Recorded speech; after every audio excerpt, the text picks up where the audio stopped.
देखते हैं कि अपनी बात धीरे धीरे धीरे धीरे फासला था और आगे पे नवीन जी, छत्तीसगढ़ में जो हमारे सामने एग्जिट पोल आए थे तब ये लग रहा था कि वहां पर लगभग सभी एग्जिट पोल ने कांग्रेस को पूर्ण बहुमत देखे। हालांकि बीजेपी को बहुत ज्यादा मार्जिन नहीं था, 4 से 5-6 सीटों का मार्जिन दिखा था उस एग्जिट पोल में भी। लेकिन अब जो पार्टी कभी 43 बीजेपी 46, मतलब 1, 2, 3 सीटों का फासला नजर आ रहा है।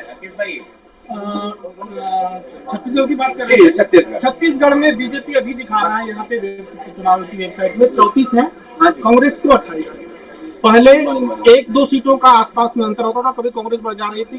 अभी से आधे घंटे पहले की बात बता रहा हूँ, तो आधे घंटे पहले कांग्रेस कभी 1 सीट से आगे हो जाती थी, कभी बीजेपी 2 सीट से आगे हो जाती थी।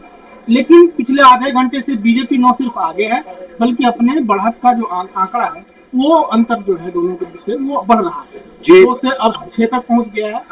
तो तेलंगाना छत्तीसगढ़ में अगर ऐसे रुझान आगे भी बढ़ रहे तो लगता है कि इस बार भूपेश बघेल के लिए दिक्कत है। मेरे साथ मेरे सहयोगी यहाँ पर विश्वनाथ सुमन मौजूद है, इनसे भी पूछते हैं कि क्या मध्य प्रदेश में आंधी जो चल रही है बीजेपी की, क्या कहाँ जाके थमने वाली है ये?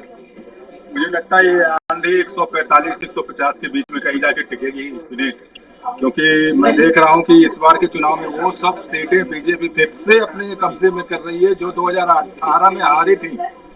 और इसका सबसे बड़ा उदाहरण आपका भिंड मुरैना का जो क्षेत्र है, चंबल ग्वालियर संभाग है, उसमें भी दिख रहा है। और आप देखेंगे जो नॉर्थ एमपी है उसमें भी दिख रहा है, और सभी जगह जो भगवा का परचम लहरा रहा है।